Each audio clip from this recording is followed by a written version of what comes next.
Welcome back. This is Kimile, and you are listening to Heal with Kimile podcast. Hey, thanks for joining me today. I want to talk about how to not triangulate your children inside of a relationship. I've got a couple. They've been married for a long time. Their girls are going to college right now. They've done a great job. They're beautiful.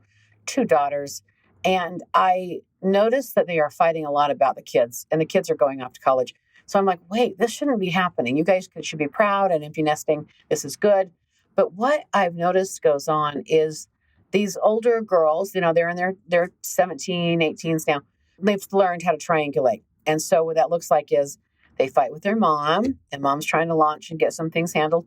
And so when they fight with mom, they run to dad, and then dad is giving them money or feeling sorry for them or listening to them. And he's obviously got some issues with his wife because I know how you feel. She's so difficult. So, what is that doing? What is that teaching these girls, right? And now, do you want to be that wife? Probably not. So this is interesting. And so when I saw them last week in my office, he called me on the side and wanted to complain about his wife to me. And I said, whoa, wait a minute. We'll bring that up in session. Let's talk about that in session when she's with us. So I noticed that seemed to be a pattern for him. Like he had been doing that because he'll talk about, his wife with his daughters, and the daughters talk about mom with him. And they have this little agreement. The 2 girls and dad are feeling the same way about mom. Mom's so difficult. Mom's so hard to be with. And I think she is black and white. She is a little prickly, but she's raised some pretty solid girls. And her thing is clean your room. You're going to be living on your own now. You need to pay your bills. She's trying to grow them up. She's trying to launch them. But these girls want this pity or to be taken care of a little bit more by dad. So what I said to the dad is, look, here's what you're saying to me. You're wanting me to agree with you that your wife's the problem. And in that lies the problem. I'm not agreeing with you that your wife's the problem. I'm agreeing that you have a problem with your wife. And if you're going to play conquer and divide with me as a counselor, I can't go there. I'm going to stand for the marriage. I'm going to stand for the truth, whatever the truth is coming out. But I'm not going to go in a private conversation and agree with you that your wife's too difficult to deal with. That's not going to work because you're just doing with me what you've done with your girls. And the girls are kids, okay? They're still, they're teenagers. I don't look at them and fault them wholly, but they have done this obviously for years with their dad. And so now this agreement, the world of agreement in their family is mom's just so impossible, mom's so difficult. And so what is that really teaching those girls? And what is it really doing with the dad? What is he getting out of that? Pity?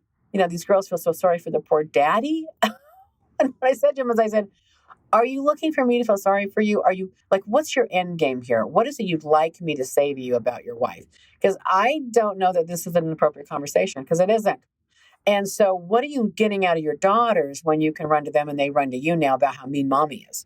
I said, you're like a child. You're like talking about your mommy. And I said, do you have mommy issues?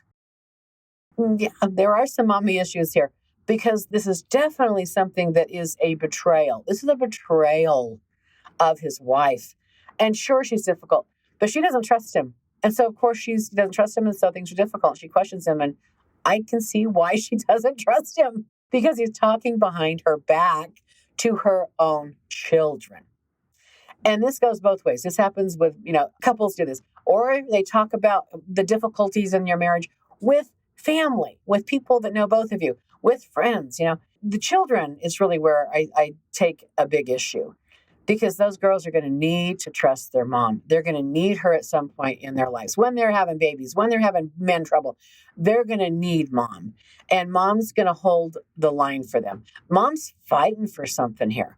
And I think her delivery is harsh. I could coach her on having a softer approach and seeing how she lands over there so she's not leaving people with little trauma or anger.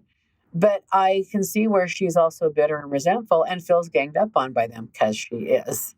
So if you're in a relationship with someone you're having a difficult time with, don't use your kids as your therapist. Don't make them your best friend because then they're not growing. They get to be the victim of their own mom. They get to be the victim. And so we agree, we're the victims. She's the mean one. So now everybody just gets to commiserate and feel sorry for themselves inside this relationship. And this mom is over there on her own, kind of on her own little island. And she says to me, I just want to leave. I just want to run away. Let them clean the house. Let them do the shopping. Let them do all this work that I do. And it never stays clean or whatever. she's got some valid gripes. And I wouldn't blame her for her going on strike and saying, y'all are on your own. But I really think it's really an immature partner, very immature partner that does this. And so talking behind your spouse's back with people that need to have respect for both of you, like your children, it's going to do permanent damage to those girls if you don't stop it. So I called him out. I said, not okay. I'm not the one you're going to, gossip to about her. We will bring this up in session. So let's do that next time. So we did. And he got it. He said, wow, this, no one's ever called me on this before. Yeah, everybody just feels sorry for you. Everybody just thinks you're such a nice guy. And he is a nice guy. He's super nice, super sweet, of course, right? And most of these nice guys are married to bitches. That's just the truth. I just said, you got to realize the setup here. And then I think to get even with your wife, because you seem to not be able to handle her or fight with her or hold ground or something, you cave with her because she's scary to you. Again, I'm going to say, is there a mother wound you've got? Because you're not holding your own. And again, I can help massage her. I can help her calm down and not be so volatile. But I said, you've got to look at what you're creating, because this is your way of self-soothing. This is your way of making yourself feel better. And it's mean. It's definitely mean. It's very passive aggressive. You can't fight with her. And so you get you and the girls in agreement against her. And now she's lost the trust of the daughters. That you all feel the same way about mom. She's not married to them. She's got a job to do with them. She's got to raise them and get them to grow up. You have a duty to her. You're her husband. So you don't get to cry behind her back. If you want to cry to somebody, cry to someone who doesn't need her still, who isn't her offspring. Maybe a buddy, maybe a therapist, get a professional. But you got to look at what you're getting out of this. What is it that you gain by making her look bad to your kids? And the end result is they're not going to trust her either. They're not going to feel safe with her. They're not going to tell her anything. They'll just start withholding around her. And then you're the favorite parent. You win. You're the favorite parent. Man, that's got to be painful for her. And really disgusting that you're doing that, okay? Because now here's a job you're in also. They're going to always come to you.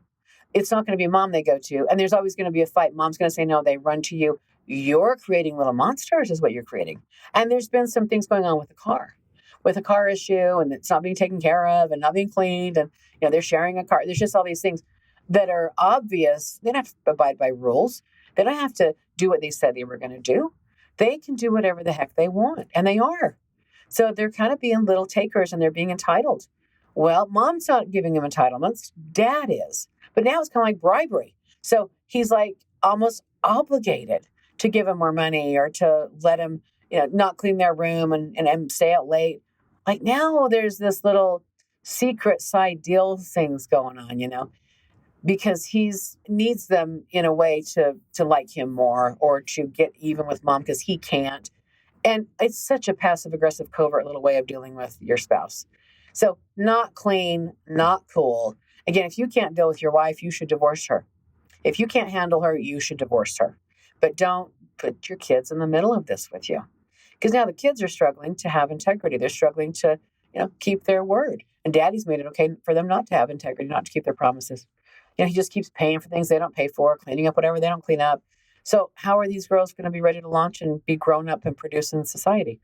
They're going to think they need someone always, behind them to catch them when they fall. Dad's not always going to be here. It's such a problem. So now this is kind of blown up. I'm the only counselor that's ever addressed this, by the way. I'm surprised. I've seen 3 or 4 counselors, and I'm the only one that's ever addressed it. And I don't doubt for one second that he didn't call them, the other counselors, and say, okay, this is what I'm going through, blah, blah, blah. And I'm the one that said, well, what do you want me to side with here? I'm not siding with you against her. We're going to talk to her. And so that's what I did. He profusely apologized. He realizes that he has been setting this up, and he didn't see it the way I helped him see it. But now the girls are having some behavioral issues, like not obeying their bosses and not, following through with homework and college stuff.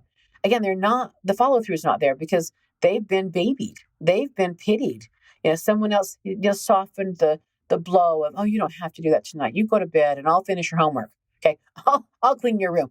That's the kind of stuff we've done to spoil these girls. And so he's made some monsters here, and mom's trying to go around and try and make them, accountable with integrity. And she's ineffective because he's emotionally playing on their emotions. So they're not enrolled in having integrity and doing what they're supposed to do. And if I can get them in the same direction, if I can get these two parents rowing in the same direction, because I know they both love their kids, they both want to be there for their kids, then I think their behavior will improve. So he apologized profusely. He said, I didn't realize the damage I was causing to the girls by babying them or enabling them to not, keep their promises with you. And because they're not keeping their promises with other authority figures either. So he now sees it, and he's got a little problem on his hands. So these girls are, again, venturing on their own, going to college, got to, keep their word, working a job, not get fired because they didn't feel like going in because they overslept, or like all these different things. This is him. This is not mom's energy. This is his energy. So he's got some cleanup to do.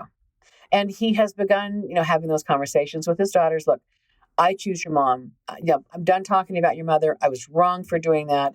I apologize to your mother, and I'll never do it again. And I'm apologizing to you girls because I really did rip you off too. I've let you be unaccountable. I've let you not be a grown-up. I felt sorry for you. I gave you pity instead of strength. Like, he's weakened them, you see. And then this is how they feel loved by him. This is how they feel bonded, is when someone, oh, you don't have to have your integrity and you don't have to clean. I'll do it for you. Like, it's almost like this enabling baby thing is what they think love's supposed to look like in a partnership. Who wants to be the guy that comes in and saves them, takes care of them, play daddy like that, feel sorry for them? Again, that's not love. You want to be an equal contributor in a partnership.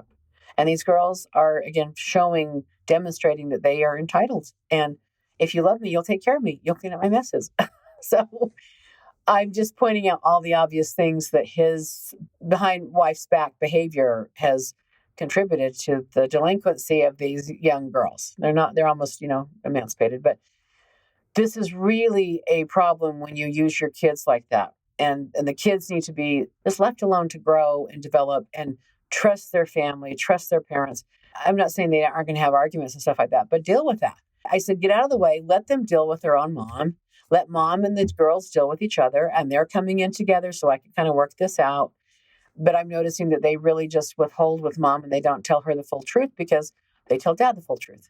And dad's seriously got to continue to be his word and not let that keep happening. Because as long as he's going to be the only person they feel safe with coming to, and he babies them, he's going to keep them weak. He's going to keep them needy. He's going to keep them not productive in their world. They're not going to be successful in their life.